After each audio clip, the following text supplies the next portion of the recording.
1 મિનિટનો કુકિંગ મંત્ર. અત્યારે મોટાભાગે આપણે ઇડલી કે ઢોસાનું ખીરું બહારથી લાવતા હોઈએ છીએ, પણ જો તમે એનો લોટ બનાવીને તૈયાર રાખો ને તો ખીરું ઘરે બનાવવું ખૂબ જ ઇઝી છે. તો આજે હું તમને એક મેઝરમેન્ટ આપી દઉં.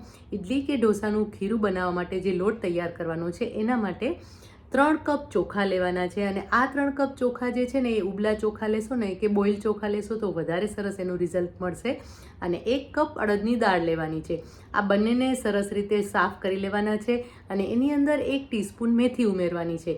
અને આ બધી જ વસ્તુને તમે મિક્સીમાં દળી શકો છો અથવા તો ઘંટીમાં લોટ પણ દળાવી શકો છો.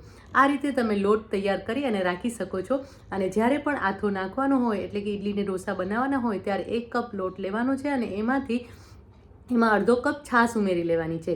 અને એને સરસ રીતે મિક્સ કરી અને રહેવા દેવાનું છે.